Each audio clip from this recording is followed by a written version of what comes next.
পদত্যাগের গুঞ্জনের মধ্যেই হঠাৎ জরুরি সংবাদ সম্মেলন ডেকেছেন প্রধান নির্বাচন কমিশনার কাজী হাবিবুল আওয়াল। বুধবার রাজধানীর আগারগাঁওয়ে নির্বাচন ভবন থেকে বের হওয়ার সময় সাংবাদিকদের সংবাদ সম্মেলনের কথা জানান তিনি। পদত্যাগের বিষয়ে সিএসসির কাছে সাংবাদিকরা জানতে চাইলে তিনি এখনই এই বিষয়ে কিছু বলবেন না বলে জানান। বৃহস্পতিবার দুপুর 12টায় ডাকা সংবাদ সম্মেলনে বিস্তারিত তুলে ধরবেন তিনি। রাষ্ট্রপতি কিছু বলেছেন কিনা এই বিষয়ে সাংবাদিকরা জানতে চাইলে সিএসসি কাজী হাবিবুল আওয়াল বলেন, রাষ্ট্রপতি তাকে দেখা করতে বলেছেন। এদিকে একাধিক নির্ভরযোগ্য সূত্রে জানা গেছে প্রধান নির্বাচন কমিশনার কাজী হাবিবুল আওয়াল ও 4 কমিশনারের পদত্যাগ এখন সময়ের ব্যাপার। পদত্যাগের জন্য সব ধরনের প্রস্তুতিও নিচ্ছেন তারা। বৃহস্পতিবার রাষ্ট্রপতি বরাবর পদত্যাগ পত্র পাঠিয়ে পদত্যাগ করতে পারেন বলে জানা গেছে।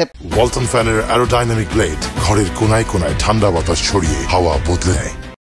সূত্র আরও জানিয়েছে, পদত্যাগের আগে সংবাদ সম্মেলন করতে চান সিএসসি। এজন্য লিখিত একটি বক্তব্যের খসড়া নিজেই তৈরি করেছেন। তবে সংবাদ সম্মেলনের পক্ষে নন অন্য নির্বাচন কমিশনাররা। তারা সিইসিকে জানিয়েছেন সংবাদ সম্মেলনে তারা অংশ নেবেন না। সংবাদ সম্মেলনে বিব্রতকর পরিস্থিতিতেও পড়তে চান না তারা। আরও জানা গেছে, নেপালে শুরু হওয়া সার্কভুক্ত দেশগুলোর নির্বাচন কমিশনারদের সংগঠন ফেমবোসার অনুষ্ঠানে অংশ নেননি সিইসি। মঙ্গলবার তার নেপাল যাওয়ার কথা ছিল। সে অনুসারে 6 সেপ্টেম্বর দেশে আসার কথা। ওই অনুষ্ঠানে অংশ নিতে জিও জারি করা হয়। ওই জিও বাতিল করা হয়েছে।